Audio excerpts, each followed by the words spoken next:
আজকে আমার বাসর রাত, তবে সেটা শুধু নামেই। কারণ আমি বিয়ে করেছি আমার জীবনের সব থেকে বড় শত্রু আমার এক্স গার্লফ্রেন্ডকে। তাই রাতের সব স্বপ্ন মাটি দিয়ে দিলাম। নিজের এক্স গার্লফ্রেন্ডকে বিয়ে করতে হবে তা কখনো আমি ভাবতে পারিনি, কিন্তু সবার ইচ্ছা রাখতে গিয়ে করতে হচ্ছে। রুমের ভিতরে ঢুকে দেখি সুমাইয়া শুয়ে ঘুমানোর প্রস্তুতি নিচ্ছে। তাই আমিও কিছু না বলে ফ্রেশ হয়ে এসে সোফায় শুয়ে গেলাম। দুজনেই চুপ করে শুয়ে রইলাম। এসব নীরবতা ভেঙে হঠাৎ সুমাইয়া বলে উঠল, পরিচয় পর্বটা শেষ করে নেই, না হলে কিছুই বুঝবেন না। তারপর শুরু থেকে সব খুলে বলব। আমি আনোয়ার হোসেন। এবছর পড়ালেখা শেষ করে আব্বুর সাথে তার ব্যবসা দেখাশোনা করি, এই আর কি। বাবা মায়ের একমাত্র আদরের সন্তান। ছোটবেলা থেকেই একটা জিদ থাকে মনে, মানে কাউকে ছেড়ে কথা বলি না, সে যে কেউই হোক না কেন, আম্মু আব্বু ছাড়া। আব্বু ব্যবসার কাজে সারাদিন বাহিরে থাকে, আর আমি আগে ছিলাম ভার্সিটিতে, আর এখন তার সাথে কাজ শেখা নিয়ে ব্যস্ত। তাই সারাদিন আম্মু বাসায় একলা থাকতে হয়। তাই যখনই আমি বা আব্বু বাসায় থাকি তখনই আম্মু নিজের সব কথা আমাদের সাথে বলতে থাকে। আমার কাছে আসলে আমি আব্বুকে দেখিয়ে দিই, আর আব্বু আমাকে দেখিয়ে দেয়। এভাবেই চলতে লাগলো আমার দিনগুলো। চলুন গল্পের শুরুতে ফিরে যাক। আম্মুর সাথে বিকালে ছাদে বসে গল্প করছিলাম, তখনই আম্মু বলে উঠল, কিরে, তোকে যে কাল নিচের তলার নতুন ভাড়াটিয়া আন্টির সাথে দেখা করে আসতে বললাম, তখন তুই আমার সাথে গেলি না কেন? তোমাদের মহিলাদের সাথে গিয়ে আমি কি করব বলো তো? তুমি গিয়ে দেখা করো। থাক, তোর যাওয়া লাগবে না। আচ্ছা যাও, কাল বিকালে তোমার সাথে গিয়ে তাদের সাথে দেখা করে আসবো। ওকে। পরের দিন বিকেলে আম্মুকে নিয়ে গেলাম নিচতলার আন্টির সাথে দেখা করতে। আমি কলিং বেল চেপে দাঁড়িয়ে রইলাম। একটা মেয়ে এসে দরজা খুলে দিল। বয়স বেশি না, তবে সুন্দর, পুরো ফুলের মতো। ভিতরে গিয়ে বসার পর নতুন আন্টি আসলো, তার সাথে পরিচয় শেষ করে চুপ করে বসে রইলাম। এই মহিলাদের মাঝে আমি কি বলবো কিছুই বুঝতেছি না। আন্টি হয়তো আমার ব্যাপারটা বুঝেছে, তাই বলল, কি হলো বাবা, বাসা সাজানোটা পছন্দ হয়নি? জি আন্টি, খুব সুন্দর হয়েছে। ও, তাহলে পুরো বাসাটা ঘুরে দেখো। আর মুনতাহা, তুইও ওর সাথে যা, ঘুরিয়ে দেখা। আন্টির কথা শুনে বুঝলাম মেয়ের নাম মুনতাহা। তবে সব থেকে বড় কথা হলো আমাদের বিল্ডিং আমাকে ঘুরে দেখানোর কথা বলতেছে। কিছু না বলে চুপচাপ চারদিকের দেয়ালে লাগানো পেন্টিংগুলো দেখতে লাগলাম। তখনই মুনতাহা বলে উঠল, পছন্দ হয়েছে এগুলা? হুম। কে আর্ট করেছে এগুলো? আমার কাজিন। ও, তা আপনি কোন ক্লাসে পড়েন? এবার ইন্টার সেকেন্ড ইয়ারের ছাত্রী। ওহ। আপনি কি করেন? পড়ালেখা শেষ করে আব্বুর সাথে ব্যবসার কাজ শিখতেছি। আপনার বয়সের আমার একজন কাজিন আছে যে এগুলা আর্ট করেছে। ওহ। আচ্ছা, এখানে আর্ট কলেজটা কোথায় চিনেন আপনি? জি, এখান থেকে একটু সামনেই, কিন্তু কেন? ওহ, আসলে আমার কাজিন ওই আর্ট কলেজের টিচার হিসেবে চান্স পেয়েছে, তাই জিজ্ঞেস করলাম আর কি। সে কিছুদিনের ভিতর এখানে চলে আসবে, তারপর এখানে থেকেই জব করবে। ও, তাহলে তো ভালোই। মনে মনে ভাবতে লাগলাম সেই কখন থেকে নিজের কাজিন নিয়েই পড়ে আছে। শালার মেয়েটা কি নিজের ব্যাপারে বলতে চাইতেছে না, নাকি ছেলেদের সাথে কিভাবে কথা বলতে হয় তা জানে না, নাকি এটারও বয়ফ্রেন্ড আছে? এখনকার মেয়ে দিয়ে বিশ্বাস নেই। যাক, এভাবে আরও কিছুক্ষণ থেকে আম্মুকে নিয়ে বাসায় চলে আসলাম। এভাবেই কেটে গেল 4-5 দিন। এই কয়েকদিন বেশ কয়েকবার মুনতাহার সাথে দেখা হয়েছে, হয়তো রাস্তায় নয়তো সিঁড়িতে। এভাবে কেটে গেল দিনগুলো। শুক্রবার ভার্সিটি নেই, তাই দুপুরে খেয়ে দিলাম এক ঘুম। হঠাৎ হাসির শব্দে ঘুম ভেঙে গেল। বুঝতে পারলাম আম্মু কারোর সাথে কথা বলতেছে, তাই আর বেশি না ভেবে চুপচাপ শুয়ে রইলাম। ঘুম আর আসতেছে না, তাই উঠে গেলাম। ফ্রেশ হয়ে ড্রেসিং রুমে আসলাম। এসে দেখি দুটো মেয়ে বসে আছে আমার উল্টো দিকে মুখ করে। আমি এত একটা না ভেবে সোজা চলে গেলাম কিচেনে কফি বানানোর জন্য। কফি বানাতে আর ভাবতে লাগলাম যে মুনতাহার পাশের মেয়েটা আবার কে? মুনতাহার কি কোনো বড় বোন আছে, নাকি সে তার কাজিনের কথা বলতো সে? যাক, এসব চিন্তা মাথায় নিয়ে কফি নিয়ে আবার ড্রয়িং রুমে আসলাম। আম্মু আমাকে দেখে বলে উঠল, ওই তো হুসাইন উঠে গেছে। আম্মু কথাটা বলা মাত্রই মুনতাহা আর ওই মেয়েটা ঘুরে আমার দিকে তাকালো। আমিও ওই মেয়েটার দিকে তাকালাম। ব্যাস, কফির মগটা হাত থেকে ছুটে পড়তে গেলেও আমি অনেক কষ্টে ধরলাম, আর এ কারণে হাতের চামড়াটা জ্বলে গেল। তাই ব্যথায় কোকিয়ে উঠলাম। আম্মু তাড়াতাড়ি এসে হাতটায় পানি দিল। আমি এই দিকে খেয়াল নেই। আমি নিজের চোখগুলোকে বিশ্বাস করাতে পারছি না, কারণ আমার চোখের সামনে আমি আর কাউকে না, সুমাইয়াকে বসে থাকতে দেখতেছি, যার সাথে কলেজ লাইফে ছাড়াছাড়ি হয়ে গিয়েছিল। এখন সুমাইয়াকে এখানে দেখব কখনো আশাও করি নাই। আর ওইদিকে সুমাইয়ার একই অবস্থা। হঠাৎ হাতটা পোড়াতে শুরু করলো। তারপর আম্মু আমাকে রুমে নিয়ে গিয়ে কিছু মেডিসিন লাগিয়ে দিল। মুনতাহা আর সুমাইয়া আম্মুর পাশে দাঁড়িয়ে দেখতেছে। আম্মু মেডিসিন লাগিয়ে দিয়ে চলে গেল। সুমাইয়া আর মুনতাহাও তার পিছন পিছন চলে গেল। আমার মাথায় এখনও সুমাইয়ার কথা ঘুরতেছে। তার মানে এই সুমাইয়া মুনতাহার কাজিন। এসব ভাবতে ভাবতে প্রায় সন্ধ্যা হয়ে এসেছে। তাই ছাদে গেলাম একটু হাঁটতে। হালকা বাতাসে ছাদে বসে থাকতে ভালোই লাগছে। হঠাৎ পেছন থেকে কারো কাশির আওয়াজ আসলো। তাকিয়ে দেখি সুমাইয়া দাঁড়িয়ে আছে। তাই উঠে দাঁড়ালাম। কিরে, এটা কি তোদের বাসা? না, বাসাটা জিনের। আমরা বাসা ভাড়া নিয়ে থাকি। তোর তারা কথাগুলো এখনো যায় নাই, তাই না? সারা জীবনেও যাবে না। ভালো। তা কেমন চলতেছে তোর দিনকাল? আর তোর সেই বাবুর কি খবর? দেখ, প্রথম কথা হলো আমার কোনো বেবি বাবু জানও ছিল না তুই ছাড়া, আর এখনো নাই। আর হ্যাঁ, ভালোই আছি। কেন, জান্নাতের কি হয়েছে? জান্নাতের ঘরে বছরখানেক আগে একটা ছেলে হয়েছে শুনেছিলাম, তারপর আর জানি না। জান্নাত তোকে বিয়ে করেনি? জান্নাতকে আমি বিয়ে করতে যাব কেন? জান্নাত আমার ফ্রেন্ড ছিল, ব্যাস। ও, তার মানে সে তোকে ছেড়ে অন্যজনকে বিয়ে করে ফেলেছে, তাই তোর এত কষ্ট? ফাউল কথা বাদ দিয়ে কাজের কথা থাকলে বল। ওকে, তা তাহিয়ার পরে আবার কোনো মেয়েকে পটিয়েছিস নাকি এখনো সিঙ্গেল? যার জীবনে তোর মতো একটা ডাইনি থাকবে। মনে মনে ভাবতে লাগলাম যে আমাকে জ্বালাতে এসেছো ছাদে, রাখ, তোকে একটু হিট দিয়ে দিই, না হলে তুই ঠিক হবি না। পছন্দ হবে না কেন? ইদানিং একটা মেয়েকে খুব ভালো লাগে আমার। ও তাই নাকি? তা কে সেই পোড়া কপালে শুনি একটু। কে আবার? তোর খালাতো বোন মুনতাহা। মুনতাহাকে আমার খুব ভালো লাগে, যা বলার মতো না। কথাটা বলার সাথে সাথেই সুমাইয়ার চোখগুলো লাল হয়ে গেল। আর কোনো কথা না বলতে দিয়ে এসেই আমার গলা চেপে ধরলো আর বলল, কি বললি? তুই আমার খালাতো বোনের দিকে নজর দিচ্ছিস? আজ তোকে মেরে ফেলবো। কেন? মুনতাহাকে পছন্দ করলে তোর সমস্যা কি? তোর নজর খারাপ, তাই তুই আমার খালাতো বোনের দিকে ভুলেও তাকাবি না, বলে দিলাম। তুই বললেই আমাকে শুনতে হবে নাকি? আমার ভালো লাগে মুনতাহাকে। আমিও দেখবো তুই কিভাবে এটা করিস। ওকে, কিন্তু তুই এইখানে কেন এই সন্ধ্যায়? ভালো লাগতেছিল না, তাই আসছিলাম, কিন্তু এখানে এসে দেখি তুই এখনো বসে আছিস। ও, তা তোর স্বামী কোথায়? তাকে নিয়ে আসলি না এখানে? ওই, তোকে কে বলেছে আমি বিয়ে করেছি? না, ভেবেছিলাম আর কি। আর তোকে বিয়ে করবেই বা কে? তোকে বিয়ে করে মরবে নাকি পাবলিক? দেখ, মুখ সামলে কথা বল, বলে দিলাম। ওকে, তুই থাক, আমি গেলাম নিচে। সুমাইয়া কিছু না বলে চুপচাপ দাঁড়িয়ে রইল। সুমাইয়াকে বেশ রাগিয়েছি, তাই আর কিছুই বললাম না। তারপর মনে মনে হাসতে হাসতে রুমে চলে আসলাম। মেয়েটা এখনো বদলায়নি, তবে আগের থেকে অনেক সুন্দর হয়েছে। সুমাইয়ার কথা ভাবতে ভাবতে এভাবে রাতটা কেটে গেল। পরের দিন রেডি হয়ে অফিসে যাওয়ার জন্য বাসা থেকে বেরোতেই দেখি সুমাইয়া দাঁড়িয়ে আছে রাস্তার পাশে। তাই গাড়ি থামিয়ে জিজ্ঞেস করলাম, রিক্সার জন্য ওয়েট করতেছিস নাকি? না, হেলিকপ্টারের জন্য ওয়েট করছি।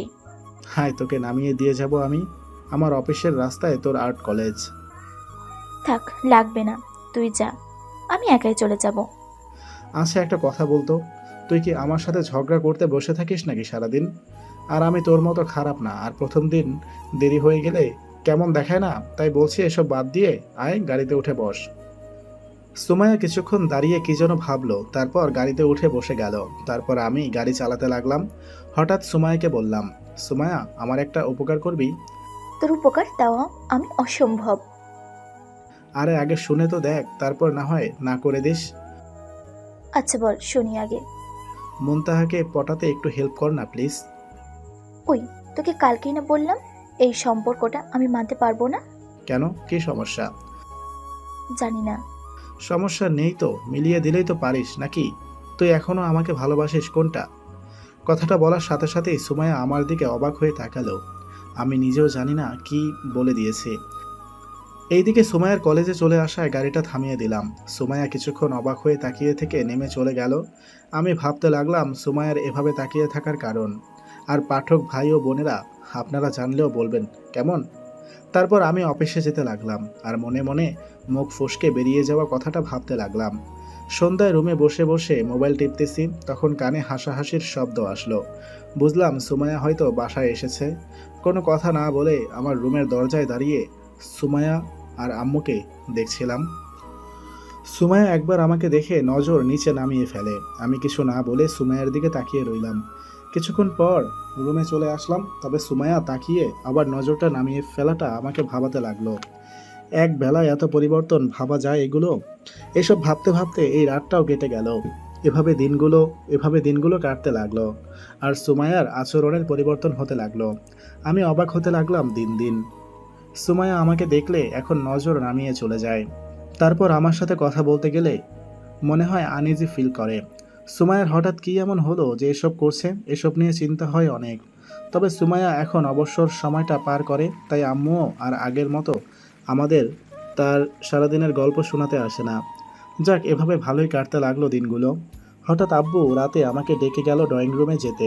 কিছুটা অবাক হলাম, তাও গেলাম। এসে দেখি আব্বু আম্মু দুজনেই বসে আছে।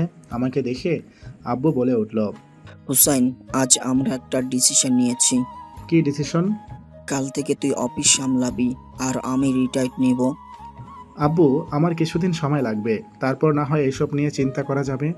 না, তা বললে তো হবে না, আমারও তো বয়স হয়েছে নাকি। প্লিজ। ওকে দিলাম, কিন্তু একটা শর্ত আছে। এখানে আবার কিসের তর্ক? কাল থেকে যদি তুমি অফিস সামলাও তাহলে 1 মাস পর থেকে তোমার জন্য মেয়ে দেখা শুরু করব। আর যদি সময় নাও তাহলে কাল থেকেই মেয়ে দেখতে থাকবো। মেয়ে পছন্দ হলে বিয়ে। আব্বু, কোথাকার কথা কোথায় নিয়ে জোড়া লাগাচ্ছে? এসব জানি না, তবে আজ রাতটা ভাবার সময়। বলেই দুজনে উঠে নিজেদের রুমে চলে গেল, আমাকে কিছু বলতে না দিয়েই। আমি মাথায় হাত দিয়ে বসে রইলাম। শালার জীবনটা হিরো আলমের মতো হয়ে গেছে। কি করব আমি এখন? আব্বু আম্মুকে বোঝানো আর মুরগির পিঠে বসে চাঁদে যাওয়ার স্বপ্ন দেখা একই কথা। আব্বু আম্মুর বলা কথাগুলো ভাবতে ভাবতে কখন যে ঘুমিয়ে গেলাম তা নিজেও জানি না। স্বপ্নে দেখলাম একটা অজগর আমাকে খেয়ে ফেলতেছে। তারপর ঘুম ভেঙে ঠিক করলাম নিজেই অফিস সামলাবো, তাহলে কমপক্ষে 1 মাস তো ঝামেলাটা থাকবে না। 1 মাস কোথায় দিয়ে চলে গেল তা নিজেও জানি না। রাতে খাওয়ার সময় আম্মু বলল, কাল বিকেলে রেডি হয়ে থাকিস। কেন, কোনো কাজ আছে নাকি? কাল বিকেলে একটা মেয়েকে দেখতে যাব। আম্মু, আমি এখন বিয়ে করব না, শুধু শুধু এসব বলতেছো কেন? আব্বু কোনো কিছু না বলে মনোযোগ দিয়ে খাচ্ছে। আমি অবাক হয়ে গেলাম, আম্মুকে জিজ্ঞেস করলাম, আম্মু, আমি কি বলেছি শুনেছো তোমরা? না, তুই কিছু বলেছিস নাকি? আম্মুর কথা শুনে বুঝলাম ওনারা শুনেও না শুনবার ভান ধরতেছে। তাই আর কিছু না বলে চুপ করে খাওয়া দাওয়া করে রুমে চলে আসলাম। রুমে এসে বেশি একটা চিন্তা না করে ঘুমিয়ে গেলাম। সকালে আম্মুর ডাকে ঘুম ভাঙলো। পরের দিন বিকেলে অফিস থেকে এসে আম্মুর সাথে মেয়ে দেখতে গেলাম। মেয়েটা মোটামুটি সুন্দর, কিন্তু আব্বুর আর আমার পছন্দ হয়নি, তাই এই যাত্রায় বেঁচে গেলাম। এভাবে কয়েকটা মেয়ে দেখলাম, কিন্তু কাউকেই পছন্দ হয়নি। তাই আম্মুকে বললাম, আম্মু, আগে মেয়ের সম্পর্কে জেনে নিয়ে তারপর আমাকে বলবা। আচ্ছা, দেখি। তারপর এভাবে 2 দিন ভালোই চলে গেল। বিকেলে অফিসের কাজ করছি, তখন আম্মু ফোন দিয়ে বাসায় আসতে বলল। জানি হয়তো আবার একটা মেয়ে দেখতে নিয়ে যাবে, তাই বাসায় চলে আসলাম। বাসায় এসে রেডি হয়ে আম্মু আব্বুর সাথে বাসা থেকে বেরিয়ে গেলাম। নিচের তলায় যেতেই আম্মু মুনতাহাদের বাসায় কলিং বেল চাপলো। আমি এসব ভাবতেছিলাম, তখনই মুনতাহা এসে দরজা খুলে দিল। আব্বু আম্মু আমাকে নিয়ে ভিতরে গেল, আমিও গেলাম। মনে এসব ভাবনা চিন্তা নিয়ে। বাসায় 2জন মধ্যবয়সী লোক আছে, ওনারা হয়তো স্বামী স্ত্রী। যাক, ওইদিকে নজর না দিয়ে আমি বসে রইলাম। কিছুক্ষণ বসে থাকার পর আন্টি ঘুমটা দেওয়া একটা মেয়েকে নিয়ে এসে আমাদের সামনে বসালো। আমি কি ভাববো এটা চিন্তা করতেছি। আম্মু মেয়েটার ঘুমটা তুলতেই আমি চমকে গেলাম, কারণ সেটা সুমায়া ছাড়া আর কেউ ছিল না। সুমায়াও আমার দিকে তাকিয়ে মুখটা কেমন যেন করে ফেলল। সুমায়ার আম্মু আব্বু তাহলে এটা বুঝতে পারলাম। যাক, এখানে কিছু না বলে চুপ করে রইলাম। আম্মু একবার জিজ্ঞেস করলো সুমায়াকে পছন্দ হয়েছে কিনা। সবার সামনে না করলে কেমন দেখাবে, তাই হ্যাঁ বলে দিলাম। ব্যাস, এরা বিয়ের দিন তারিখ ঠিক করে ফেললো একেবারে। আমি অবাক হয়ে রইলাম ওনাদের কথা শুনে। যাক, সব কিছু শেষ করে বাসায় আসতে অনেক রাতই হলো। বাসায় এসে আম্মুকে বললাম, আম্মু, আমি সুমায়াকে বিয়ে করতে পারবো না। কেন, কি সমস্যা? কোনো সমস্যা নেই, এমনি বিয়ে করব না আমি সুমাইয়াকে। কোনো সমস্যা না থাকলে তোমাকে সুমাইয়াকেই বিয়ে করতে হবে। কেন, দেশে কি আর কোনো মেয়ে নেই? আছে, তবে আমাদের জানাশোনার যে ভালো মেয়ে আর নেই। তাও পারবো না বিয়ে করতে। তোকে বিয়ে করতে হবে, কারণ এর আগে অনেক মেয়েকে পছন্দ হয়নি বা আরও অনেক কারণ দেখিয়ে না করে দিয়েছিস, তাই এবার না করার কোনো কারণ নেই, তাই তোকে এই বিয়েটা করতেই হবে। ওনাদের বোঝানো অসম্ভব, তাই আর কিছু না বলে রুমে চলে গেলাম। গিয়ে ফ্রেশ হয়ে এসে ভাবতে লাগলাম, সুমাইয়া নিজেই বিয়েতে মত দিবে না, তাহলে আর এত কিছু ভেবে লাভ কি? আর আমার আর সুমাইয়ার ব্যাপারটা আম্মু আব্বু ওনাদের বলা যাবে না, তাহলে আমার কাজ শেষ। যতটা পারি চেপে যাই। এসব ভাবতে ভাবতে ঘুমের রাজ্যে কখন যে হারিয়ে যাই তা নিজেও জানি না। সকালে আম্মুর ডাকে ঘুম ভাঙলো। আম্মু মিষ্টির প্যাকেট হাতে নিয়ে দাঁড়িয়ে আছে, মুখে হাসি নিয়ে। তাই জিজ্ঞেস করলাম, কি হলো আম্মু, এত হাসি খুশি দেখাচ্ছে আজ? সুমাইয়া বিয়ের জন্য হ্যাঁ বলে দিয়েছে। কি? বিয়ে 4 দিন পর, তা তো জানিসই, তাহলে রেডি হয়ে নে, অনেক কাজ আছে। বলেই আম্মু চলে গেল। আর আমি বোকার মতো সেখানেই বসে রইলাম আর ভাবতে লাগলাম, কি থেকে কি হয়ে গেল। সুমাইয়া কিভাবে রাজি হয়ে গেল আমার মাথাতেই ঢুকতেছে না। এখন আটকাবো কিভাবে? এসব নিয়ে ভাবতে লাগলাম। তারপর ফ্রেশ হয়ে গিয়ে দেখি বাসা সাজানোর লোক চলে এসেছে। তারপর ওনাদের দিকে মন দিলাম। সন্ধ্যায় নাকি এঙ্গেজমেন্ট, তাই সময় হাতে খুব কম। এভাবে চলতে লাগলো দিনগুলো। সুমাইয়ার দিকটা খুব একটা বুঝতেছি না। ওর এভাবে মতামত দেওয়ার কারণ নিয়ে অনেক চিন্তায় পড়ে গেলাম। যাক, অবশেষে বিয়ের দিন চলে আসলো। বাসায় প্রচুর মেহমান, কি করব এখনো মাথায় আসছে না। সন্ধ্যায় বিয়ে শেষ করে সুমাইয়াকে নিয়ে বাসায় চলে আসা হলো। আমি ফ্রেশ হয়ে ছাদে চলে গেলাম। কাজিনদের সাথে বসে আড্ডা দিচ্ছিলাম। অনেকক্ষণ এভাবে কেটে গেল। হঠাৎ তৌফিক এসে আমার পাশে বসে আমাকে বলল, কিরে, সুমাইয়ের রুমে একা, তুই এখানে কেন? আকাশের তারা গুনছিলাম। কেন? তুই যদি এখানে তারা গুনিস তাহলে বাসর করে বিড়াল মারবে কে? দেখ, ফাজলামি করিস না। থাক, আর তারা গোনা লাগবে না, এবার রুমে যা। ওইখানে বেশি কিছু না বলে নিচে নামতে লাগলাম আর ভাবতে লাগলাম, সুমাইয়া যে কারণেই আমাকে বিয়ে করুক না কেন, তবে বাস যে খেতে হবে তা জানি। কি যে হবে আল্লাহই জানে। এসব ভাবতে ভাবতে রুমের কাছে গেলাম। দরজার চিপা দিয়ে দেখা যাচ্ছে খাটে লাল শাড়ি পরে সুমাইয়া বসে আছে। মন খারাপ করে কি করব? ভাবতে ভাবতে রুমে চলে গেলাম। গিয়ে দরজা লাগিয়ে ফ্রেশ হতে চলে গেলাম। ফ্রেশ হয়ে রুমের ভিতরে ঢুকে দেখি সুমাইয়া শুয়ে ঘুমানোর প্রস্তুতি নিচ্ছে। তাই আমিও কিছু না বলে বালিশ নিয়ে এসে সোফায় শুয়ে পড়লাম। দুজনেই চুপ করে শুয়ে রইলাম। এসব নীরবতা ভেঙে হঠাৎ সুমাইয়া বলে উঠল, কি রে, কি ভাবছিস যে আমি তোকে বিয়ে করতে গেলাম কেন, তাই তো? কিছুটা ওই রকমই। গার্লফ্রেন্ড থাকতেও যখন অন্য মেয়ের সাথে মজা লুটিয়েছিলি তখন আমার অনেক রাগ হয়েছিল, তাই ভাবলাম সেই রাগের প্রতিশোধ নিতে তোকে বিয়ে করেছি। ও, তার মানে তুই প্রতিশোধ নিবি এখন? হুম। ওকে, তাহলে আমাকে তো সেই পুরনো হোসেন হতে হবে। আমি কিন্তু সেই পুরনো সুমাইয়া নেই যে এবার পার হয়ে যাবি। ওকে, তাহলে একটু চেক করে দেখি যে কতটুকু বদলেছে। মানে? দেখ কি করি, তারপর মানেটা বুঝে যাবি। বলেই আমি উঠে খাটের দিকে যেতে লাগলাম। তখনই সুমাইয়া বলে উঠল, তুই এদিকে আসতেছিস কেন? বাসর রাতে স্বামী তার স্ত্রীর দিকে যে কারণে আসে, আমিও সেই কারণেই আসতেছি তোর কাছে। সুমাইয়া বিছানা থেকে উঠে অপর পাশে চলে গেল। আমি বিছানায় পেরিয়ে সুমাইয়ার সামনে গিয়ে দাঁড়ালাম। তখনই সুমাইয়া বলে উঠল, দেখ, তোর মনে উল্টাপাল্টা কোনো কিছু থাকলে তা সরিয়ে ফেল, নাহলে দেখবি আমি কি করি। কি করবি শুনি? চিৎকার করে সবাইকে জড়ো করে ফেলবো। সবাই আসলে কি বলবি? সুমাইয়া কথাটা শুনে চুপ হয়ে গেল। আমার দিকে অবাক হয়ে তাকিয়ে রইল। আমি সুমাইয়ার হাতগুলো দেয়ালের সাথে চেপে ধরলাম আর বললাম, কি হলো, এবার কর চিৎকার। সুমাইয়া কিছু না বলে চুপ করে দাঁড়িয়ে রইল আর ভাবনার ছাপ মুখে ফুটে রইল। আমি সুমাইয়ার আরও কাছে গেলাম। সুমাইয়া চোখ বন্ধ করে ফেলল। সুমাইয়া এই চেহারা দেখে আমার হাসি পাচ্ছে, তাই হেসে দিলাম। সুমাইয়া অবাক হয়ে আমার দিকে তাকিয়ে রইল। আমার হাসি দেখে সুমাইয়া বলল, এভাবে হাসছিস কেন? তুই নাকি কি করে ফেলবি বলেছিলি, তার পরীক্ষা নিলাম একটু, আর দেখলাম যে তুই কতটা ভীতু। সুমাইয়া কিছু না বলে চুপ করে দাঁড়িয়ে রইল। আমি সুমাইয়াকে বললাম, তুই আমার উপর প্রতিশোধ নিতে বিয়ে করেছিস, তাই না? হুম। এবার তুই দেখ আমি তোকে কতটা প্যারা দেই, তোকে জ্বালিয়ে মারব। সুমাইয়া কিছু না বলে শুয়ে গেল। তাই আমিও চুপ করে শুয়ে রইলাম। সোফায় ঘুম আসতেছে না, আর ওইদিকে সুমাইয়া ঘুমিয়ে গেছে। তাই আমি খাটের এক পাশে গিয়ে শুয়ে পড়লাম। কিছুক্ষণ পর ঘুমিয়ে গেলাম। সকালে সুমাইয়ার ডাকে ঘুম ভাঙলো। তাকিয়ে দেখি সুমাইয়া রাগী চোখ নিয়ে আমার পাশে বসে আছে। তাই জিজ্ঞেস করলাম, কি হলো, এভাবে তাকিয়ে আছিস কেন? তোকে এখানে এসে ঘুমাতে কে বলেছে? আমার বিছানায় আমার ঘুমাতে কার পারমিশন নিতে হবে? আমার পারমিশন নিতে হবে? কেন? কে জানে তুই কখন ফায়দা উঠাতে চাস। ফায়দা কিভাবে উঠায়, এভাবে নাকি?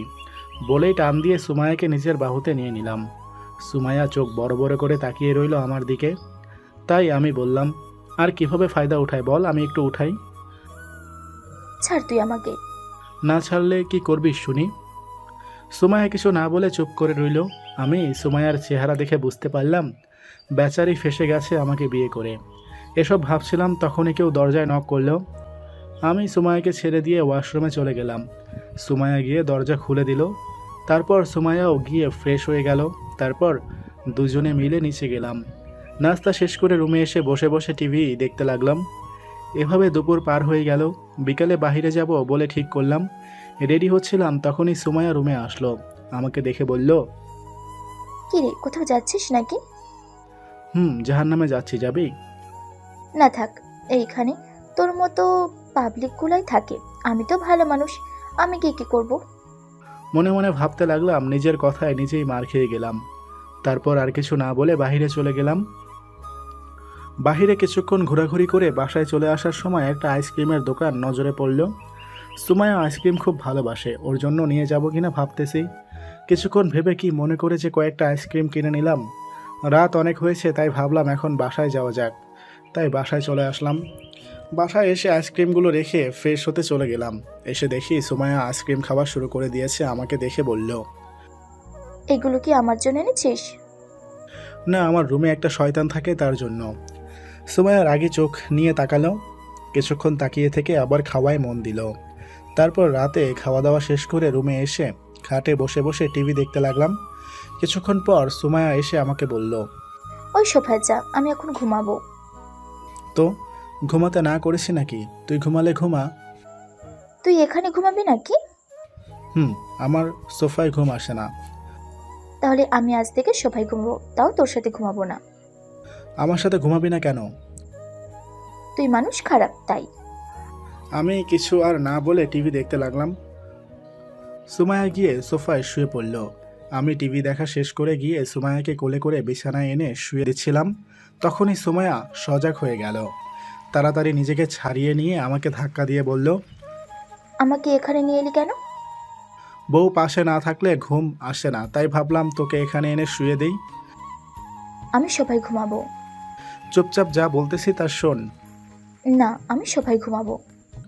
কখনো রোমান্টিক টর্চারের নাম শুনেছিস? মানে? কথা না শুনলে তোকে রোমান্টিক টর্চার করব, বলে দিলাম। মনে মনে সুমাইয়ার কথা ভেবে হাসতে লাগলাম। প্রতিশোধ নিতে এসে সে নিজেই ফেসে গেছে। এসব ভাবতে ভাবতে কখন যে ঘুমিয়ে গেলাম তা নিজেও জানি না। সকালে সুমাইয়ার ডাকে ঘুম ভাঙলো। তাকিয়ে দেখি সুমাইয়া তার শাড়ি ধরে টানতেছে। সুমাইয়ার শাড়ির আঁচল আমার পিঠের নিচে এসে পড়ে আছে, আর সুমাইয়া সেটা টানতেছে আর আমাকে ডাকতেছে। সুমাইয়ার আঁচল ছেড়ে দিয়ে সুমাইয়ার দিকে তাকালাম। সুমাইয়ার আগে চোখ নিয়ে আমার দিকে তাকিয়ে থেকে উঠে ফ্রেশ হতে চলে গেল। সকালে রেডি হয়ে অফিসের জন্য বের হতে যাব, এমন সময় আম্মু ডাক দিল, হুসাইন শোন। আম্মু কিছু বলবে? কোথায় যাচ্ছিস তুই? কোথায় আবার, অফিসে যাব। দুদিন হলো বিয়ে করিসনি, এখন অফিসে যেতে কে বলেছে তোকে? আর তোর আব্বু কয়েকদিন অফিস সামলাবে, তাই তুই কয়েকদিন বাসায় থাক। আম্মু তুমি কি শুরু করলে বলো তো? বেশি কথা না বলে রুমে যা। আর বিকেলে সুমাইয়ার বাসা থেকে লোক আসবে তোদের নিয়ে যেতে, তাই কথা না বাড়িয়ে রুমে যা এখন। আম্মুকে আর কি বলবো, তাই আর কিছু না বলে রুমে চলে আসলাম। রুমে এসে দেখি সুমাইয়া রুমে বসে আছে। আমাকে দেখে সুমাইয়া বলে উঠল, কি রে, অফিসে যাসনি? না। কেন? তোকে রেখে যেতে মন চাচ্ছে না, তাই ফিরে চলে আসলাম। পাম না দিয়ে সত্যি বল। আম্মু বলল তার ছেলের বউকে নাকি সময় দিতে হবে, তাই যেতে নিষেধ করেছে। ও, তা বল তোর কত সময় লাগবে, আমি দিব, পরে চাইলেও পাবি না।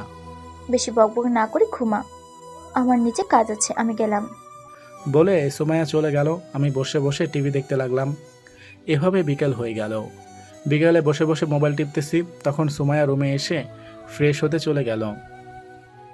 আর আমি সুমাইয়ার দিকে তাকিয়ে রইলাম। সুমাইয়া ফ্রেশ হতে চলে গেল, আমি আবার মোবাইলে মনোযোগ দিলাম। সুমাইয়া ফ্রেশ হয়ে এসে মোবাইল টিপতে দেখে রাগে ভাব নিয়ে বলল, কি রে, তুই এখনো রেডি হসনি কেন? কেন? রেডি হয়ে কি করব? কোথাও যাবি নাকি তুই? আজকে যে আমাদের বাসা থেকে লোক আমাদের নিতে আসবে তা কি তুই জানিস না? আমি কি আগে বিয়ে করেছি নাকি এত সব নিয়ম কানুন জানা থাকবে? সুমাইয়ার রাগে চোখ এবার লাল হয়ে গেল। নিশ্চয়ই মনে মনে আমাকে মারতে চাচ্ছে। যাক, কথাটা ঘুরিয়ে সুমাইয়াকে বললাম, তুই যা, আমি আসতেছি। হুম। বলেই সুমাইয়া চলে যেতে লাগলো। তখনই আবার সুমাইয়াকে ডাক দিলাম। সুমাইয়া রাগে চোখ নিয়ে আবার তাকালো। কি হলো, ডাকলি কেন? নিজের বউকে ডাকতে আবার কারণ লাগে নাকি? ঢাপ না মেরে কি বলবি বল। আচ্ছা, মুনতাহা কি এখনো তোদের ওইখানেই আছে নাকি চলে এসেছে? কেন? না, এমনি। মার খাওয়ার আগে ভালো হয়ে যা বলছি, না হলে মেরে তোর হাত পা ভেঙে দিব। বকবক না করে যা, আমি আসতেছি। সুমাইয়া কেমন যেন মুখটা কালো করে চলে গেল। আমি চলে গেলাম রেডি হতে। সন্ধ্যার দিকে সুমাইয়াদের বাসার উদ্দেশ্যে রওনা হয়ে গেলাম। প্রায় গভীর রাত হয়ে যায় যেতে যেতে, তাই গিয়ে ফ্রেশ হয়ে খেয়ে শুয়ে পড়তেই রুমে চলে যাই। এখন ঘুমাতে এসে দেখি খাটটা একটু ছোট। মনে মনে হেসে আমি শুয়ে পড়লাম। এক পাশে আমি শুয়ে রইলাম। সুমাইয়া কিছুক্ষণ পর এসে আমার পাশে শুয়ে পড়ল, মাঝে একটা কোলবালিশ দিয়ে। সুমাইয়া ঘুমের মধ্যে নাড়াচাড়া করার অভ্যাস আছে। এখন যদি ঘুমের মধ্যে মেরে বসে তখন কি হবে? এসব ভাবছিলাম, তখনই খেয়াল করলাম সুমাইয়া ঘুমিয়ে গেছে। অনেক ক্লান্ত হয়তো হয়েছে, তাই তাড়াতাড়ি ঘুমিয়ে গেছে। কিন্তু আমার ঘুম আসছে না কেন? ঘুম আসছে না, তাই কোলবালিশটা নিয়ে আসলাম আমার পাশে। তারপর সেটাকে জড়িয়ে ধরে ঘুমানোর চেষ্টা করলাম। কিছুক্ষণের মাঝে ঘুমের দেশে হারিয়ে গেলাম। তবে ঘুমটা বেশিক্ষণ স্থায়ী হয়নি, কারণ হঠাৎ ঘুমের মাঝে অনুভব করলাম কারো গরম নিঃশ্বাস আমার পিঠে পড়তেছে, তাই ঘুম ভেঙে গেল।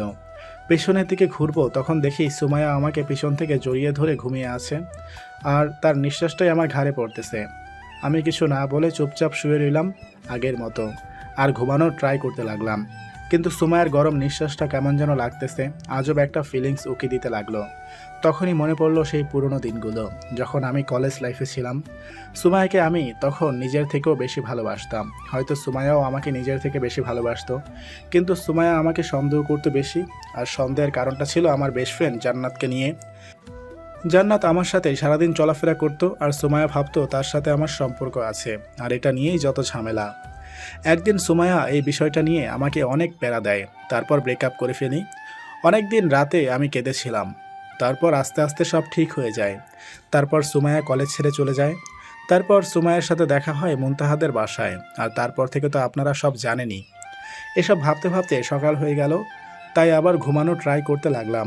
তখনই সুমাইয়া নড়ে উঠল, তাই আমি ঘুমের ভান ধরে চোখ বন্ধ করে ফেললাম। সুমাইয়া আমাকে ছেড়ে দিয়ে উঠে পড়ে। তারপর আমি চুপ করে শুয়ে রইলাম। তখনই সুমাইয়া বলল, শয়তান, কোলবালিশটা নিয়ে রেখেছে, ভালো হবে না কোনোদিন। বলেই সুমাইয়া ফ্রেশ হতে চলে গেলে আমি উঠে বসি। ভাবতে থাকি সারা রাত আমার ঘুম হারাম করে দিয়ে এখন আবার বকবক করতেছে। সকাল 7টায় সুমাইয়ার ডাকে ঘুম ভাঙলো। তাকিয়ে দেখি সুমাইয়া কফি নিয়ে দাঁড়িয়ে আছে। উঠে ফ্রেশ হয়ে নাস্তা করতে আয়। তারপর রেডি হয়ে চলে গেলাম নাস্তা করতে। নাস্তা করে এসে রুমে বসে রইলাম। তখনই রুমে মুনতাহা আসলো। কি ভাইয়া, কেমন আছেন? এই তো ভালো, তোমার কি অবস্থা? ভালো। সুমাইয়া আপু কোথায়? কি জানি, ড্রয়িং রুমে হবে হয়তো। কোনো কাজ আছে নাকি কোনো? না, এমনি আপুর সাথে আড্ডা দিতাম রুমে থাকলে। ড্রয়িং রুমে গিয়ে দেখো, আছে হয়তো, আড্ডা দাও, সমস্যা নাই। সমস্যা নাই, আপাতত আপনার সাথেই আড্ডা দেই। আপুর সাথে না হয় পরে আড্ডা দিব। ওকে। আচ্ছা ভাইয়া। আন্টি মানে আপনার আম্মু কি জাদু জানেন নাকি? মানে? না মানে যে কাজটা কেউ পারেনি সেটা আপনার আম্মু পারলো কি করে? বুঝলাম না, বুঝিয়ে বলো।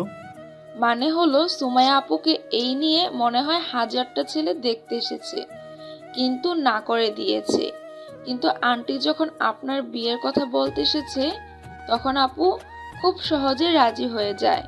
আমি অবাক হয়ে গেছিলাম তখন। তাই নাকি? যাক, আপুর বিয়েটা হয়েছে তাতে ভালোই হলো একদিক দিয়ে। কোন দিক দিয়ে? এই যে আমি একটা দুলাভাই পেলাম আড্ডা দেওয়ার জন্য। হাসি দিয়ে দরজার দিকে চোখ পড়তেই দেখি সুমাইয়া দাঁড়িয়ে আছে। তাই চোখ দিয়ে ইশারা করলাম, কি হয়েছে? সুমাইয়া মাথা নেড়ে কিছু না বলে মুচকি হেসে চলে গেল। হয়তো সুমাইয়া দেখতে এসেছিল আমরা কি কথা বলি। মেয়েটা সন্দেহ করা এখনো গেল না।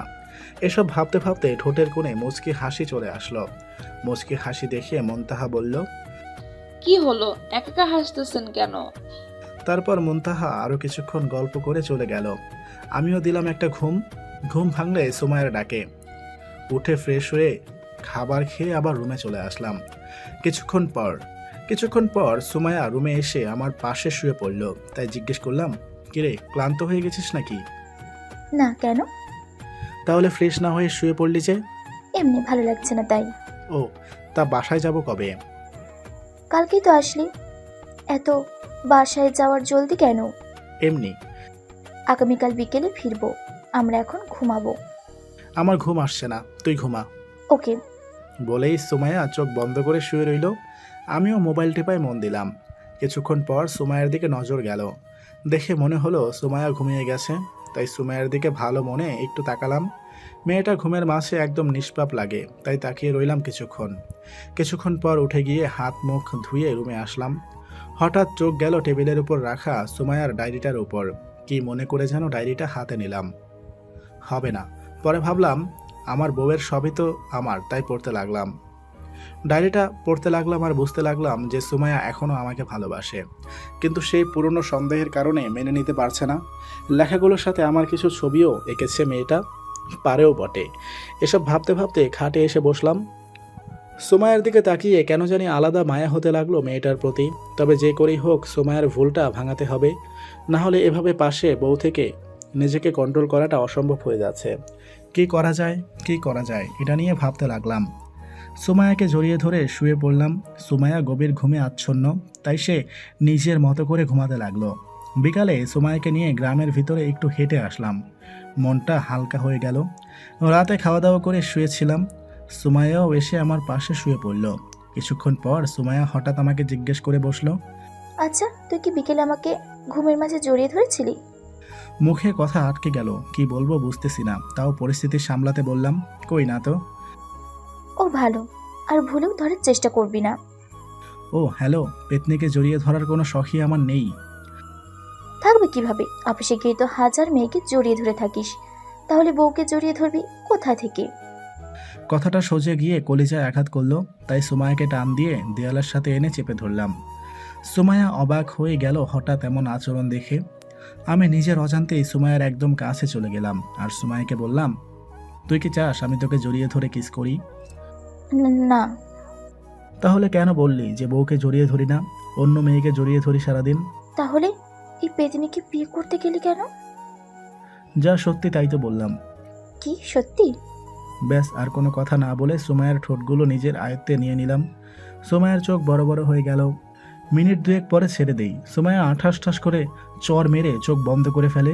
আমি সুমাইয়ার রাগী মুখটা দেখতে লাগলাম।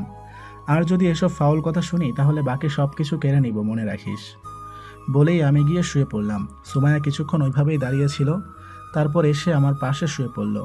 সকালে সুমাইয়ার ডাকে ঘুম ভাঙলো। তাকিয়ে দেখি রাগী মুখ নিয়ে তাকিয়ে আছে। তাই জিজ্ঞেস করলাম, কিরে এভাবে তাকিয়েছিস কেন? খেয়ে ফেলবি নাকি? উঠে ফ্রেশ হয়ে নে, নাস্তা করব। উঠে চলে গেলাম ফ্রেশ হতে। আর বুঝতে পারলাম রাতের কাহিনীটা নিয়ে এখনও ম্যাডাম রেগে আছে। এভাবে কেটে গেল দিনটা। বিকেলে বাসার উদ্দেশ্যে রওনা হলাম। সুমাইয়াকে নিয়ে রাতে এসে পৌঁছালাম বাসায়। রাতে হালকা কিছু খেয়ে ঘুমিয়ে গেলাম দুজন।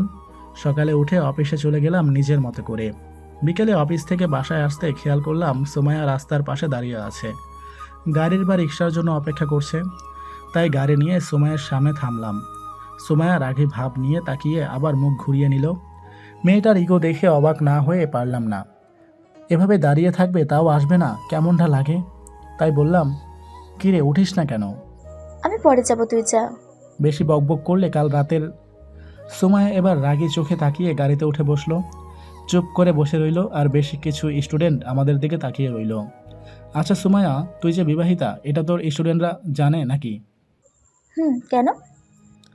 না, তোকে গাড়িতে উঠতে দেখে সবাইকে তাকিয়ে থাকতে দেখলাম, তাই জিজ্ঞেস করলাম আর কি। ও, এটা কি কখনো এভাবে কেউ নিতে আসেনি তো, তাই হয়তো অবাক হয়েছে। তাই নাকি? তুই নিজেকে সিঙ্গেল বলে বেড়াস সবাইকে, তাই এমন হয়ে তাকিয়েছিল। সবাইকে নিজের মতো ভাবিস নাকি? তুই বেশি বুঝলে আমি সবাইকে নিজের মতো ভাবতে পারবো না কেন? সুমাইয়া আর কিছু না বলে চুপচাপ বসে রইল।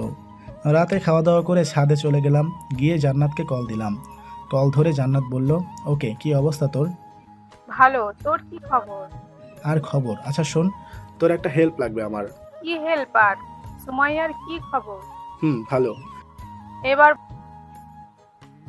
তোকে প্রথম থেকে সব কিছু খুলে বলি, না হলে তুই বুঝবি না। বল। তুই তো জানিস সুমাইয়া আমাকে কলেজ লাইফে ছেড়ে যাওয়ার কারণটা। হুম ওই কথাটা ধরে তারপর জান্নাতকে সব খুলে বললাম আমি। এবার বুঝলি এসবের মধ্যে দিয়ে যাচ্ছি আমি। বুঝলাম, কি করতে পারি একটু বলবি? আচ্ছা, তুই 2-3 দিনের জন্য আমাদের বাসায় বেড়াতে চলে আয়। দুলাভাই বিদেশে চলে গেলে কেন? কাঁটা দিয়ে কাঁটা তুলতে হবে, না হলে এই মেয়ে সারা জীবন সন্দেহ করে যাবে। ওকে, প্ল্যানটা বল, আমি শুনি। শোন তাহলে, তাহিয়াকে প্ল্যানটা বললাম, এটা করলে দেখবি পুরো সোজা হয়ে গেছে। সে তোর দুলাভাই হয়তো আগামী সপ্তাহে দেশের বাইরে যাবে, তখন আমি আসবো না হয়। ওকে, ভালো থাকিস। রুমে চলে যাবো এখন, ছাদে প্রচুর ঠান্ডা। ওকে, বাই। তারপর ফোন কেটে দিয়ে রুমে চলে আসলাম। রুমে ঢুকেই দেখি সুমাইয়া রাগে চোখে আমার দিকে তাকিয়ে আছে, তাই জিজ্ঞেস করলাম, এভাবে তাকিয়ে আছিস কেন? কোথায় ছিলি এতক্ষণ? ছাদে। কেন? এত রাতে ছাদে গিয়েছিলি কেন? বিবাহিতা সিঙ্গেলদের জীবনের কষ্ট তুই কি করে বুঝবি? বিবাহিতা সিঙ্গেলটা মানেটা কি শুনি? বিয়ের পরেও সিঙ্গেল থাকাটাকে বিবাহিতা সিঙ্গেল বলে। তাহলে আমি কার বউ? আমার কেন? যার বউ থাকে সে সিঙ্গেল হয় কি করে, বলবি একটু? থাক, তোকে বুঝিয়ে আর কাজ নেই, ঘুমা এখন, কাল অনেক কাজ আছে আমার। ওইসব লুচ্চা। আমি মনে মনে বললাম, যাক, কালকের ডোজটা কাজে দিয়েছে সুমাইয়ের ভিতরে। তাই সুমাইয়াকে বললাম, কিছু বলার আগে একটু ভেবে নিস, না হলে কি হবে সেটা তো জানিসই। সুমাইয়া আর কিছু না বলে রাগ দেখিয়ে শুয়ে পড়ল। আমিও ফ্রেশ হয়ে শুয়ে পড়লাম। হঠাৎ সুমাইয়া আমার পিঠে 2টা ঘুষি মেরে আবার মুখ ঘুরিয়ে শুয়ে পড়ল। তাই আমি জিজ্ঞেস করলাম, কী রে, মারলি কেন? তুই অনেক খারাপ তাই। মানে এখন আবার কি করলাম? সুমাইয়া আর কিছু না বলে শুয়ে রইল। বুঝতে বাকি রইল না যে মারগুলো দিয়েছে কথা শোনাতে পারেনি, তাই মনে মনে হাসতে হাসতে ঘুমিয়ে গেলাম। সকালে সুমাইয়ার ডাক খেয়ে ঘুম ভাঙল, তাই উঠে ফ্রেশ হয়ে অফিসে চলে গেলাম। বিকালে আসার সময় সুমাইয়াকে আউট কলেজ থেকে নিয়ে আসলাম। এভাবে সপ্তাহ কেটে গেল। একদিন অফিসে কাজ করছিলাম, তখনই জান্নাত কল দিল, তাই রিসিভ করলাম। কি রে শয়তান, কি করছিস? মানুষের কয়টা হাড্ডি খেয়েছি তার হিসাব নিকাশ করতেছি আর কি। ভালো হবি না তুই। না সোনা, কি রে, আমি তোর সোনা কবে থেকে হলাম? যেদিন থেকে তোকে বউ করে নেওয়ার স্বপ্ন দেখেছি। ও আচ্ছা, সুমাইয়ার কি খবর? আগের মতো। আচ্ছা শোন, আর তোর দুলাভাই দেশের বাইরে চলে যাবে 5-6 দিনের জন্য, তাই কাল এসে আমাকে নিয়ে যাবি বিকালে, বুঝলি? আচ্ছা। রাতে বাসায় গিয়ে সুমাইয়াকে দেখে হালকা মুচকি হাসি দিলাম, আর মনে মনে ভাবলাম যে রাগ পেতনি, তোকে কয়েকদিনে ঠিক করে ছাড়বো। সুমাইয়া কেমন যেন সন্দেহের চোখে তাকায়, তারপর আবার কি ভেবে চলে যায়, হয়তো আমার হাসির কারণটা খুঁজতেছে। পরের দিন বিকেলে অফিস শেষ করে আসার সময় জান্নাতদের বাসায় গিয়ে জান্নাত আর তার ছোট্ট ছেলেটাকে নিয়ে আসি। বাসায় এসে কলিং বেল চাপতেই সুমাইয়া এসে দরজা খুলে দেয়। জান্নাত আর আমাকে একসাথে দেখে সুমাইয়া হাঁ করে তাকিয়ে থাকে, তাই সুমাইয়াকে বললাম, কিরে, জান্নাতকে চিনতে পেরেছিস? কেমন আছো সুমাইয়া? এ তো ভালো। তারপর জান্নাতকে নিয়ে ভিতরে চলে গেলাম। আম্মু আব্বুর সাথে কথা শেষ করে জান্নাতকে উপরে নিয়ে তার রুম দেখিয়ে দিয়ে আমি নিজের রুমে গেলাম। আমি ফ্রেশ হতে চলে গেলাম। ফ্রেশ হয়ে এসে বসার কিছুক্ষণ পরেই সুমাইয়া কোথা থেকে যেন এসে রুমে ঢুকলো। দরজা লাগিয়ে এসে আমাকে বলল, জান্নাত এখানে কি করতে এসেছে? আমার সাথে প্রেম করতে এসেছে। কেন, তুই জানিস না যে একটা মেয়ে তার বন্ধুর বাড়িতে কি করতে আসে? দেখ, তোর মতলব আমার কাছে ভালো মনে হচ্ছে না। যদি কোনো উল্টাপাল্টা করিস তাহলে তোর খবর আছে বলে দিলাম। ওকে, আর শোন, বাসায় যেন আব্বু আম্মু না জানে যে তুই জান্নাতকে আগে থেকে চিনিস। সবসময় না চিনার ভান ধরে থাকবি। জীবনে অভিনয় করাটা শেষ হবে না আর কোনোদিনও। হবে কিভাবে? নিজের দোষেই অভিনয় করতে হয় তোর। মানে কি বললি তুই? কিছু না, আর বকবক না করে যা তো এখান থেকে। আমি এখন গিয়ে জান্নাতের সাথে গল্প করব। কথাটা শুনে সুমাইয়া তেলে বেগুনে জ্বলে উঠল। আমি সেদিকে খেয়াল না করে চলে গেলাম। রাতে খাওয়া দাওয়া করে জান্নাতকে নিয়ে ছাদে চলে গেলাম। তখন জান্নাত বলল, আচ্ছা, যদি পরে হিতে বিপরীত হয় তখন? যেমন? যদি সুমাইয়া তোকে ছেড়ে চলে যায়? এটা অসম্ভব। তুই এতটা শিহর হয়ে বলছিস কিভাবে?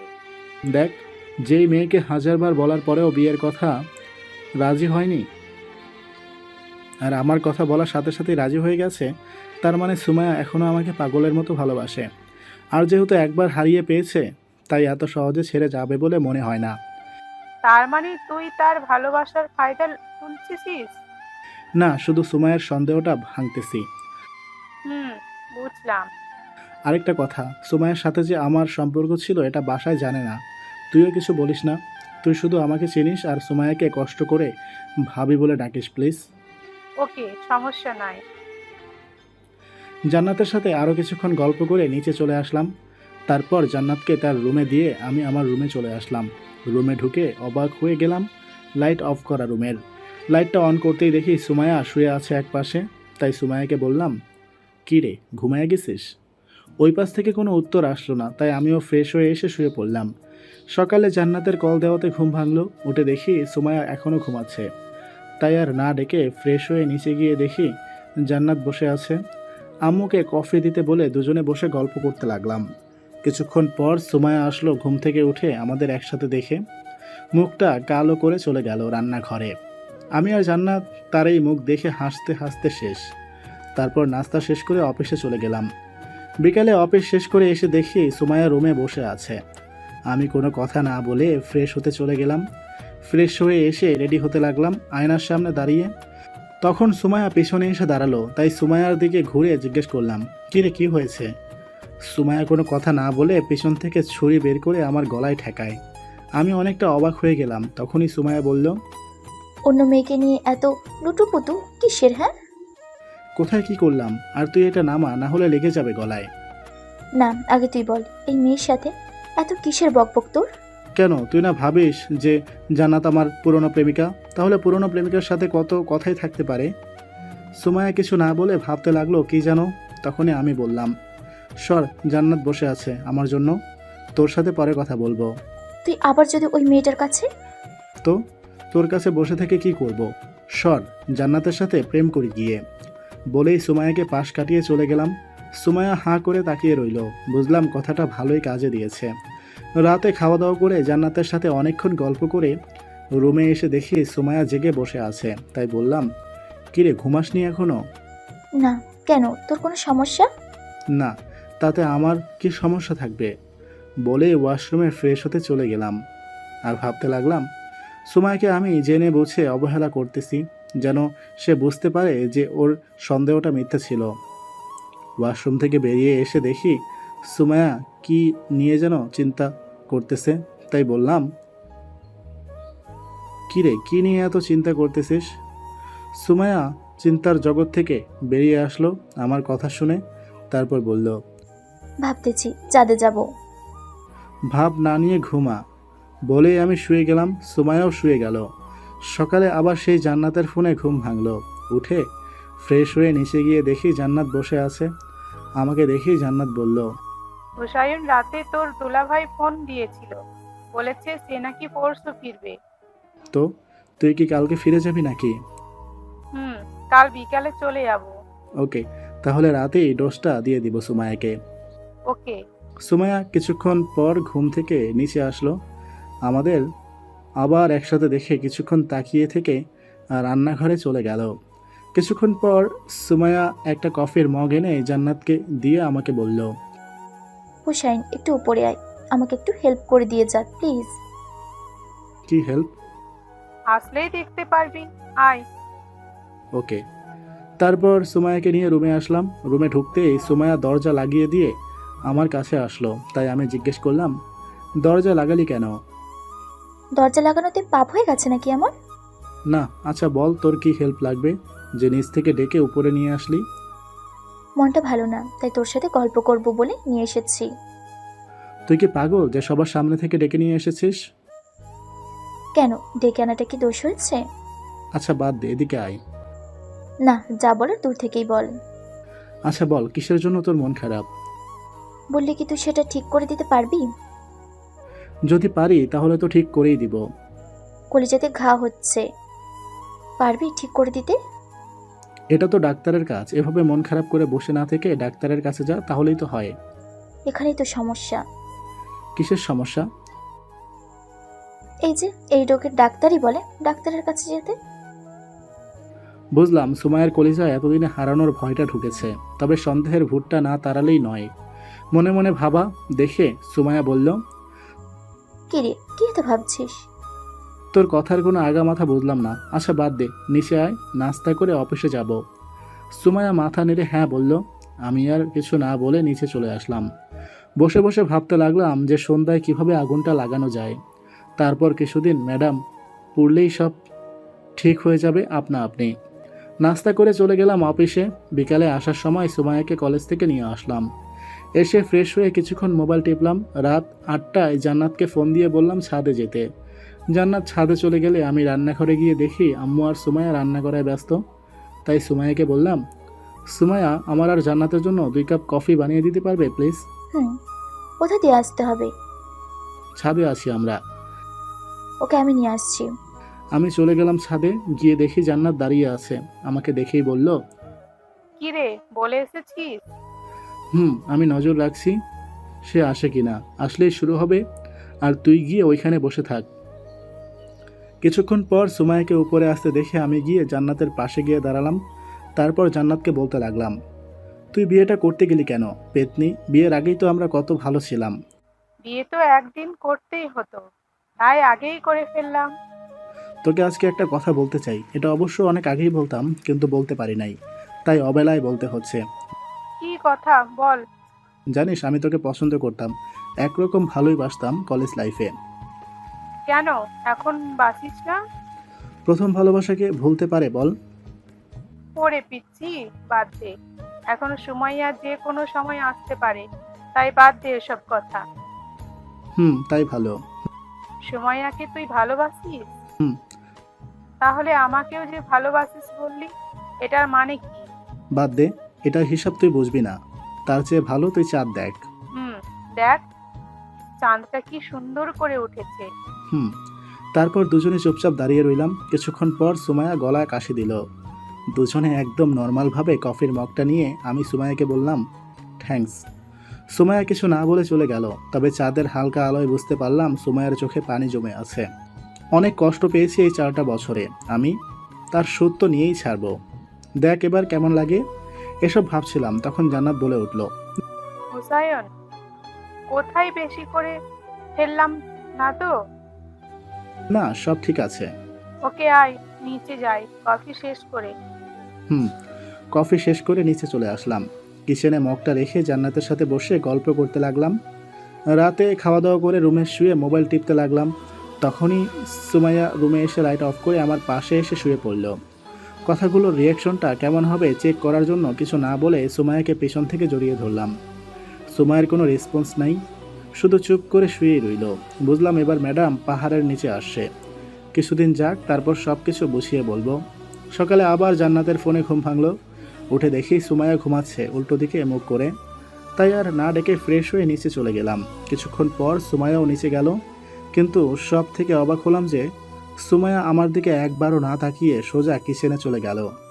আমি হাঁ করে সুমাইয়ার দিকে তাকিয়ে রইলাম। তখনই জান্নাত বলে উঠল, মামা, এটার ফল তোমাকেও কম পড়াবে না। আরে ধুর। নাস্তা করে অফিসে চলে গেলাম। বিকালে জান্নাতকে নিয়ে ওদের বাসায় দিয়ে আসলাম। বাসায় এসে ফ্রেশ হতে চলে গেলাম। ফ্রেশ হয়ে এসে দেখি সুমাইয়া কফি রেখে গেছে আমার জন্য, তাই কফিটা খেয়ে বসে বসে মোবাইল টিপতে লাগলাম। রাতে খাওয়া দাওয়া করে রুমে এসে শুয়ে পড়লাম।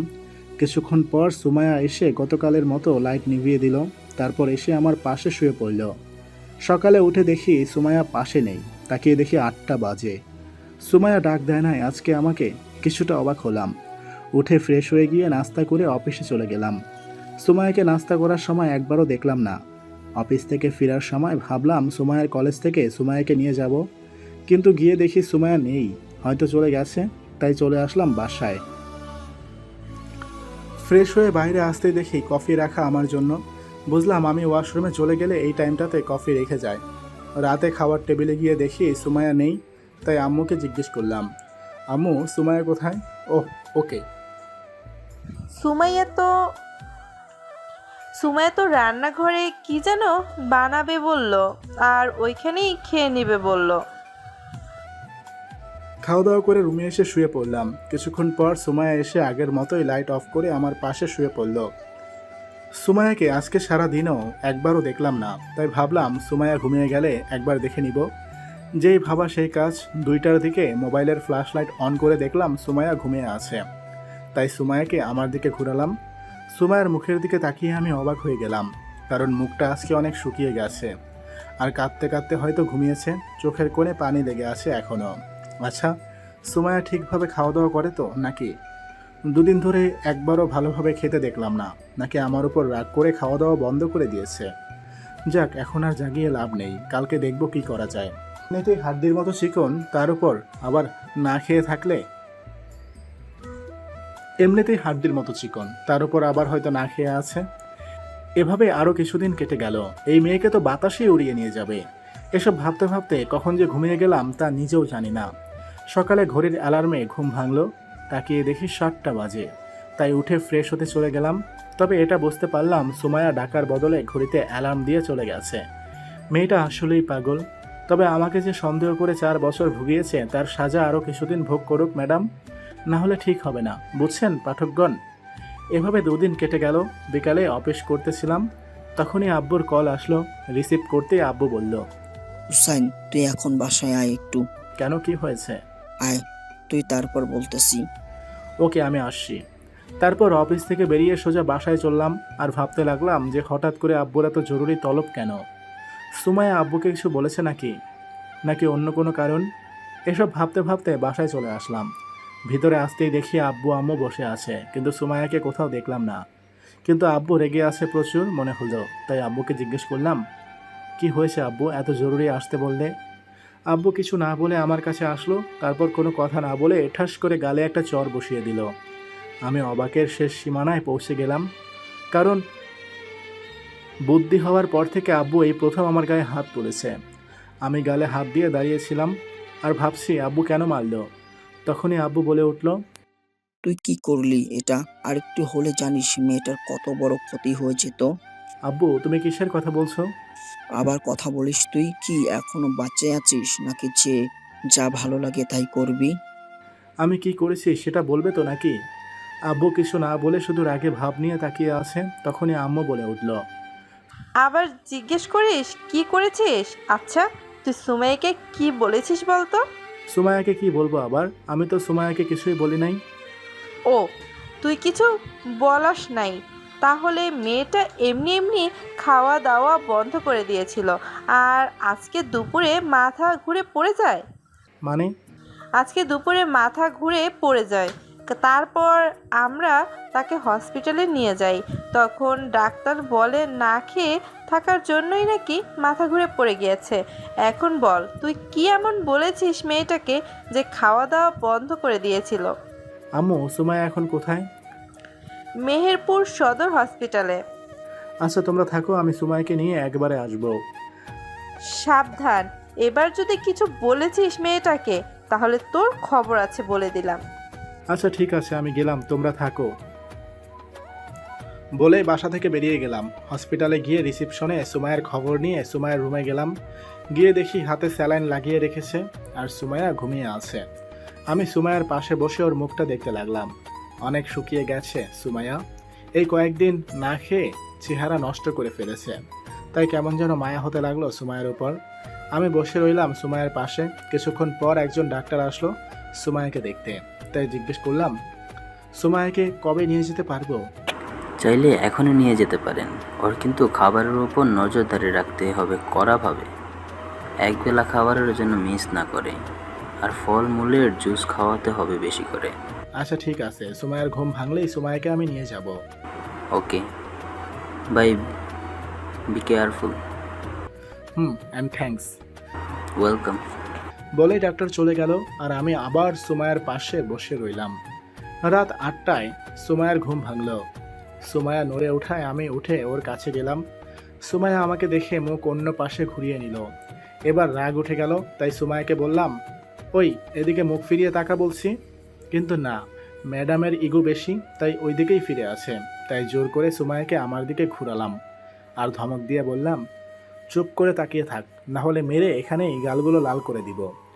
সুমায়া কিছু না বলে চুপ করে তাকিয়ে রইল। কি বলবো, রাগই শেষ হচ্ছে না।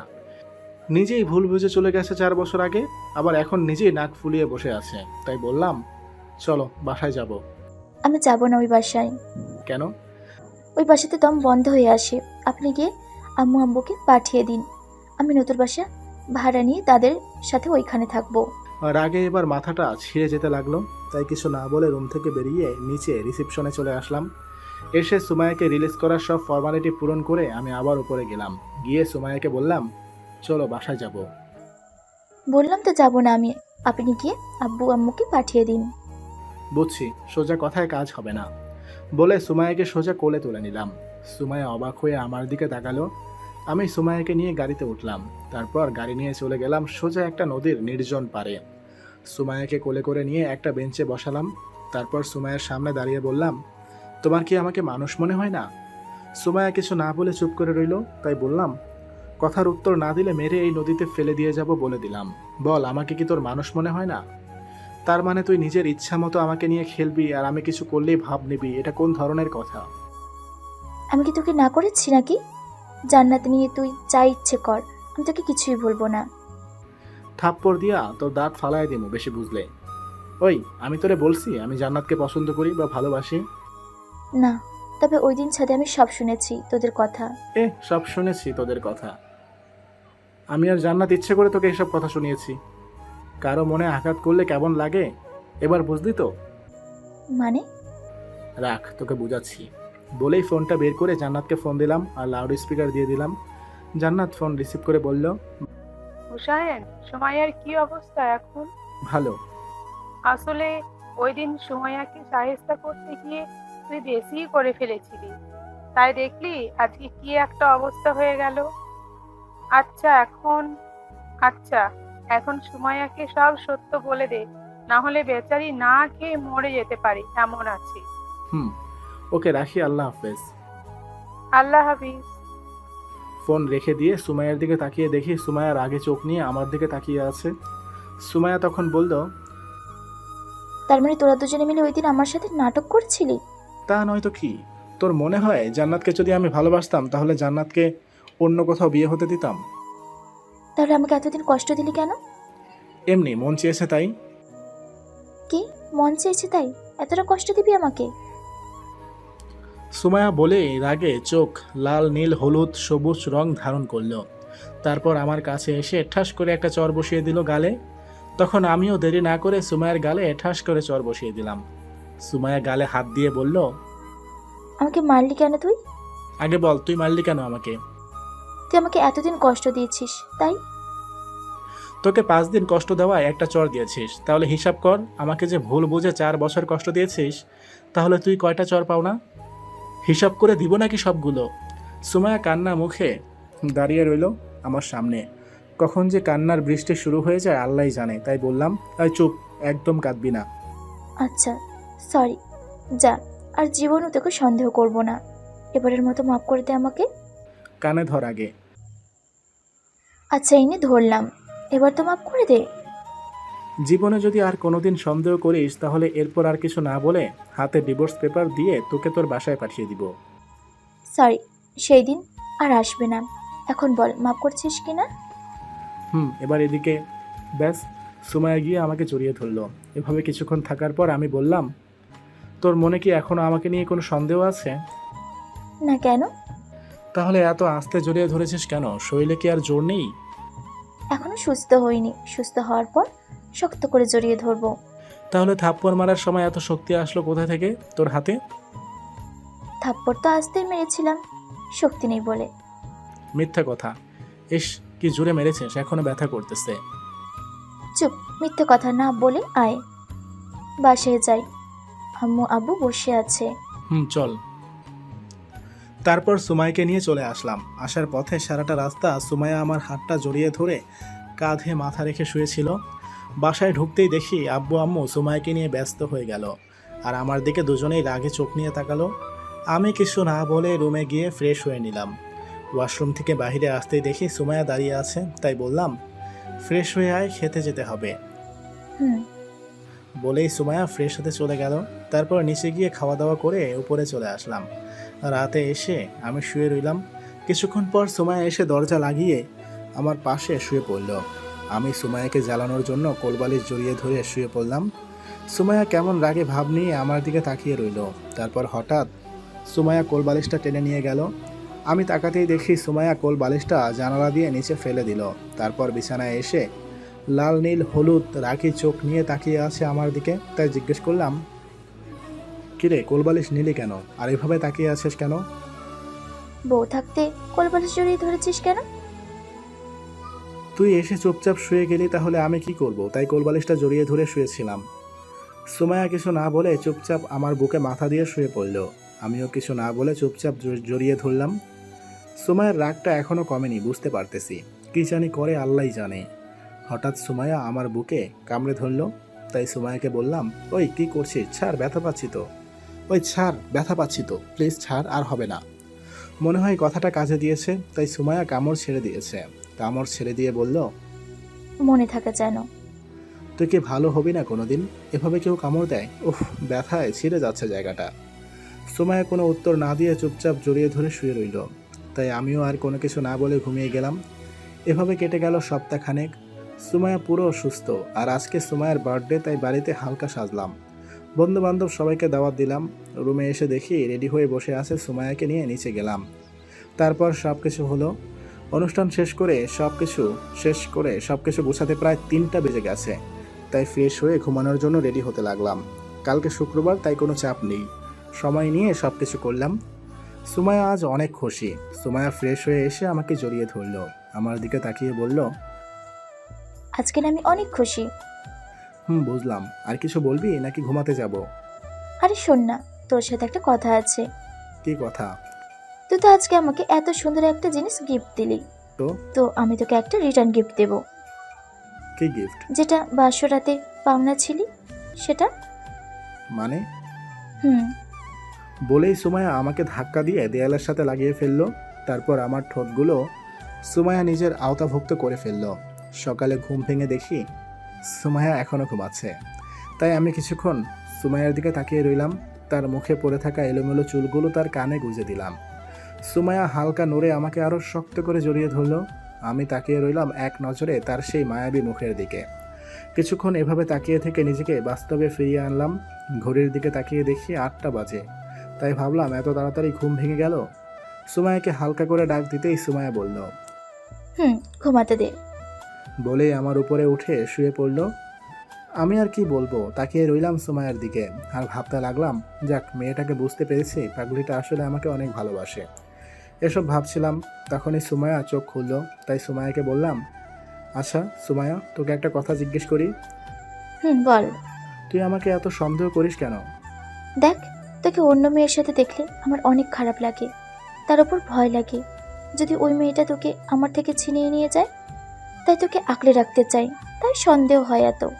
শোন, আমাকে তোর কাছ থেকে কেউ ছিনিয়ে নিয়ে যেতে পারবে না, তাই আর ভয় পাস না, ওকে?